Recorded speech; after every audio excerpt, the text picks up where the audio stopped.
Bismillahirrahmanirrahim. Assalamualaikum warahmatullahi wabarakatuh. Okey, hari ini kita akan sambung PDPR kita bagi perbincangan soalan bahagian C. Okey, sebagaimana yang awak dah tahu, soalan bahagian C ni ada 30 markah dan ada 3 soalan. Okey, kita tengok soalan nombor 1 dah. Berikut adalah pernyataan membina model fungsi. Okey, membina model fungsi. Ini bawah tajuk tingkat T2, penyelesaian masalah inventif. Okey, kita tengok pernyataan yang diberi. Meja bergoyang dan tidak stabil. Skru mengikat kaki meja berkarat. Okey, ada dua situasi lah. Iaitu meja bergoyang. Dan juga skru tu berkarat. Skru yang mengikat kaki meja tu berkarat. Okey. Berdasarkan pernyataan itu, bina satu model fungsi bagi sebuah meja yang bermasalah dengan menggunakan garisan interaksi. Okey. Saya harap awak masih lagi ingatlah garisan-garisan interaksi tu. Okey, garisan interaksi sebagaimana awak belajar dah dekat T2, kita ada garisan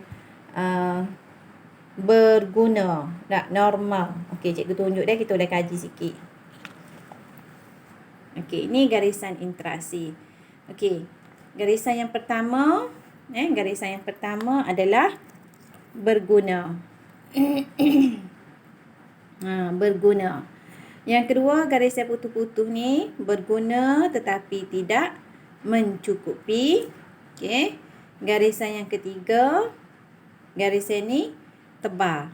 Berguna tetapi berlebihan. Hak ni normal. Hak ni berlebihan. Dan garisan yang beralu ada nak panah ni ialah garisan bermasalah. Kena ingatlah hak ni. Kena ingat hak ni. Okey, jadi bila disebut model fungsi, model fungsi, dah buat ke tak lagi belakang. Model fungsi mesti menggunakan garisan-garisan interaksi ni lah. Kena guna garisan-garisan interaksi ni. Okey, kita tengok jawapan nombor 1.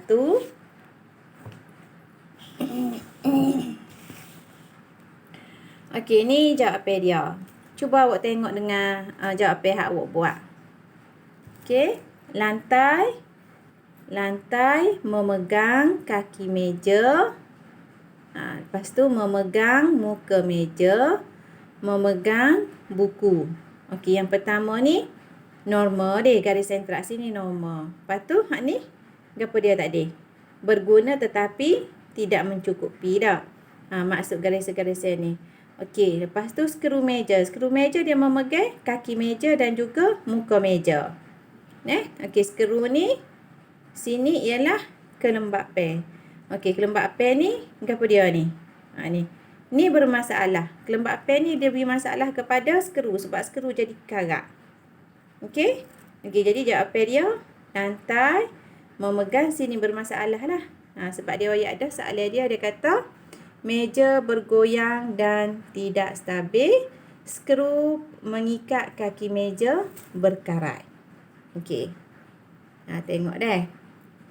Kalau betul, tandalah betul. Sini ada 7 markah. 7 markah ni. Biasanya markah ni bila awak buat ni 1, 2, 3, 4, 5, 6. 7 ni dia tengoklah atas garisan ni pula. Sama ada garisan yang awak buat ni betul belakang. Okey. Soalan B.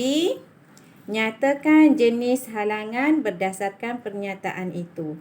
Jenis halangan. Okey, macam ni jenis halangan ni kelembapan. Kelembapan ialah semula jadi. Saya tahu ada hak teringat ni. Okey, kita tengok dah, kita boleh kaji sikit.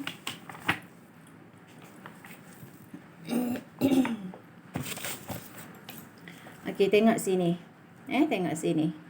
Jenis dan contoh halangan. Jenis halangan, contoh halangan. Okey, jadi jenis halangan ni ada 3. Yang pertama, semula jadi. Yang kedua, sains dan fizik. Dan yang ketiga, sifat asas objek. Okey, sifat asas objek. Okey. Jadi kalau semula jadi, contohnya panah, hujan, kelembap pen tu semula jadilah. Kalau awak tengok deh, awak tengok sini. Kalau sini dia tulis, kalau sini dia tulis hujan. Hujan pun maksudnya meja tu kena hujan, contoh dah. Hujan. Tapi ni tak boleh lah. Ni kelembap pen. Tengok kepada apa dia halangan dia. Jadi bila sebut halangan kena merujuk kepada tiga item ni lah, sama ada semula jadi, sains dan fizik, ataupun sifat asas objek. Okey, tulis ni sikit, takut tak ingat dah.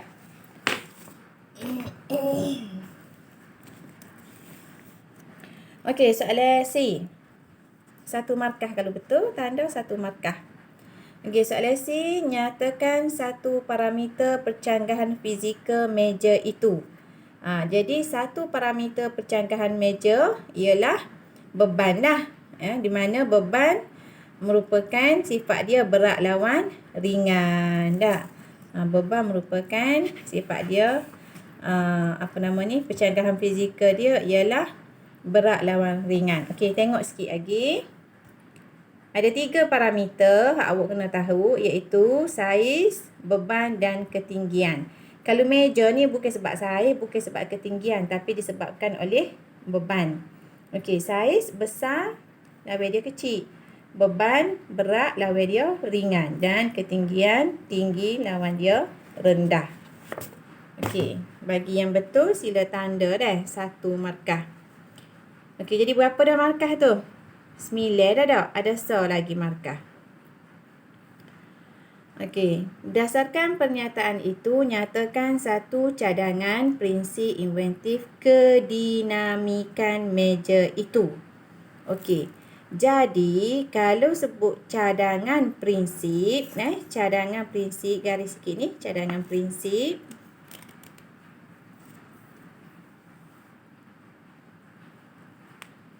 Sebut je cadangan prinsip. Kita kena tengok balik lah. Cadangan prinsip ni banyak. Cadangan prinsip ni banyak. Okey, tengok sini. Cadangan prinsip bagi pemisahan masa. Jadi untuk ni ialah pemisahan masa, kedinamikan. Ni kedinamikan. Nak boleh rujuk buku tingkat T2 muka surat 17. Sebelah ni, okey, yang warna purple ni ialah prinsip inventif bagi kaedah pemisahan masa. Yang ni pula ialah prinsip inventif bagi kaedah pemisahan ruang. Jadi bawah cadangan prinsip ni dia banyak lah. Kita tengok kalau pemisahan ruang ni dia ada 7. Dan kalau pemisahan masa pun ada 7. Jadi kedinamikan ni dia berada bawah pemisahan masa. Okey.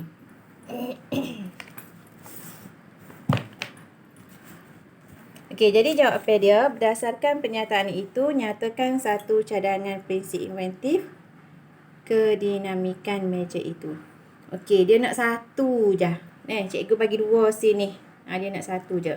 Jadi salah satunya awak tulis so pada dah. Kaki meja yang boleh ditanggalkan daripada cantuman dengan muka meja menggunakan konsep ikatan skru boleh buka pasang. Maknanya guna skru hak boleh buka, boleh pasang balik. Yang kedua, memasang roda pada hujung kaki meja agar mudah digerakkan. Dah dia bergerak dah. Kalau kita pasang roda tu, senanglah nak gerak. Okey, jadi tulis 1 pun cukup dah.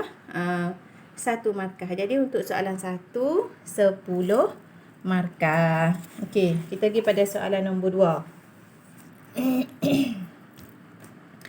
Soalan nombor 2, rajah di bawah menunjukkan 1 produk dan 2 kaedah pembuatan yang boleh digunakan untuk menghasilkan produk tersebut. Produk dia apa ni? Bangku. Okey. Jadi kaedah A, kaedah B. Kaedah A, dia guna mesin. Bila mesin itu ialah moden. Kalau dia guna gaji, dia potong kayu, itu ialah kaedah konvensional. Okey. pembuatan menggunakan dua kaedah dah. Sama ada kaedah moden ataupun kaedah konvensional. Okey. Berdasarkan rajah di atas, nyatakan fungsi penggunaan kedua-dua alat tersebut. Okey, hak ni jigsaw. A tu ialah jigsaw dia. Gergaji jig. Yang kedua ialah gergaji. Sebagaimana awak tahulah dak, gergaji mestilah untuk memotong kayu, papan lapis, MDF. Tahu tak gapo MDF? MDF ni bahasa nama penuh dia ialah medium density fiber board. Awak duk guna masa buat projek elektrik kat T2 tu, papis keping tu MDF lah tu, bukan kayu tu. Okey, jadi jawapan dia memotong kayu je awak tulis. Dapat 1 markah. Kalau awak tulis memotong papan, boleh juga. Jadi situ 3 lah contoh yang cikgu bagi. Okey, soalan nombor 2. Namakan 2 jenis kaedah pembuatan untuk menghasilkan produk di atas.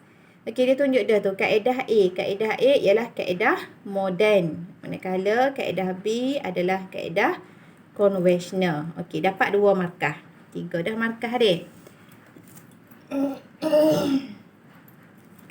Okey, soalan C. Bandingkan bagi proses pembuatan penggunaan kedua-dua alatan ini dari segi masa, hasil dan kualiti dengan melengkapkan jadual di bawah.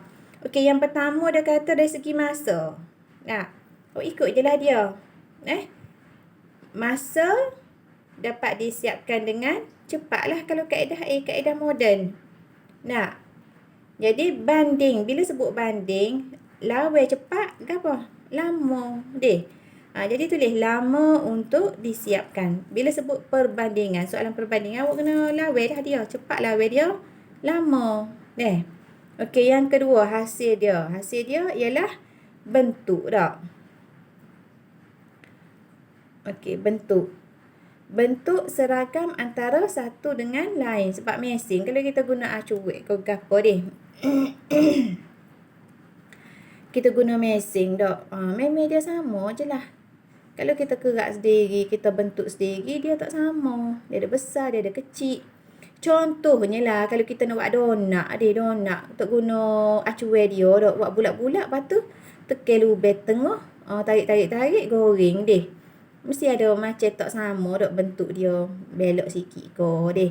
Tapi kalau kita guna acuan donat, bulat comel lah. Sebab hak lubang tengah pun dia ada dah. Okey, jadi bentuk kaedah A bentuk seragam, kaedah B bentuk tidak seragam. Okey, C pengeluaran yang banyak. Kuantiti pengeluaran yang banyak lah menggunakan kaedah moden, guna mesin ni.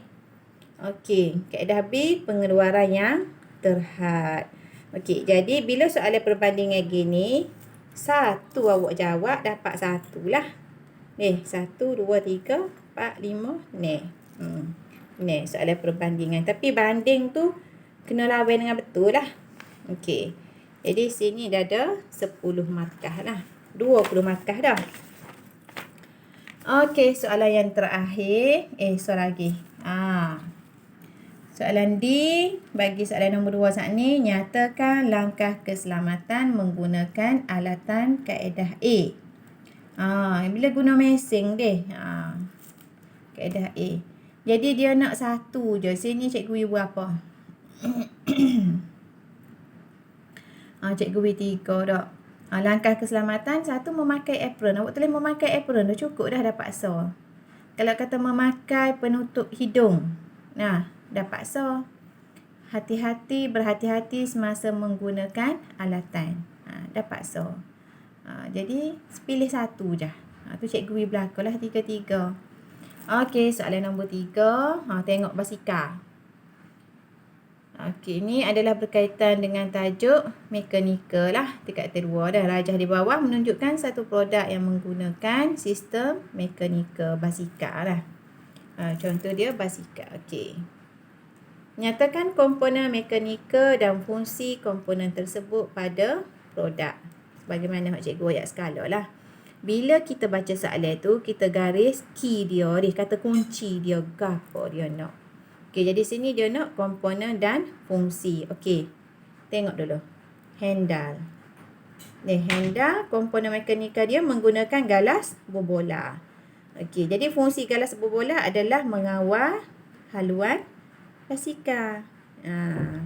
Yang kedua, pedal. Pedal, komponen dia menggunakan rantai dan gear. Dikayuh untuk menghasilkan tenaga penghantar kuasa untuk basikal bergerak. Tulislah asal kau ada isi dia tak. Kayuh untuk menghasilkan tenaga penghantar kuasa untuk basikal bergerak. Ada rata boleh gerak kau? Kalau tak ada rata boleh gerak kau basikal? Tolak boleh lah deh. Kalau kayuh tak jadi. Okey, yang ketiga brake. Brake komponen yang kita guna ialah tuas. Di mana tuas ni fungsi dia memperlahankan atau memberhentikan basikal yang sedang bergerak. Tuas. Dan roda. Roda pun kita ada juga deh galas berbola. Galas berbola ball bearing tu. Okey, tak ada sebutir, jatuh sebutir, 2 butir gana jadi basikal bawa. Okey, jadi galas berbola membolehkan basikal bergerak dengan lancar. Okey, jadi sini lapan markah. Lapan markah. 1, 2, 3, 4. Fungsi dia apa? Setiap satu ni ialah 4 markah. Okey, soalan B. Nyatakan 2 kepentingan reka bentuk mekanikal dalam kehidupan seharian. Ni kena memikirlah.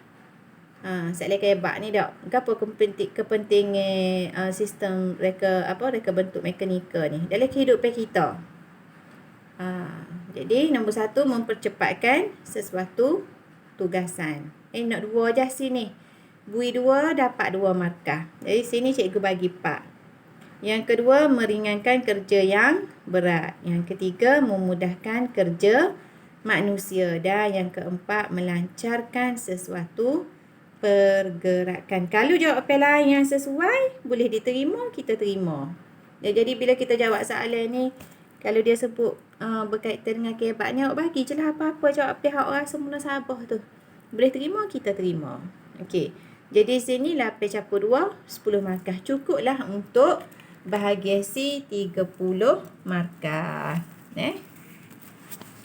Okey. Ada soalan lagi tak? Ada nak tanya gapo boleh voice je lah. Cikgu jawab dalam voice. Okey. Jadi untuk PDPR hari ni ni sahaja. Nanti cikgu akan share lah jawapan ni. Jawapan yang cikgu buat ni dalam grup WhatsApp. Okey.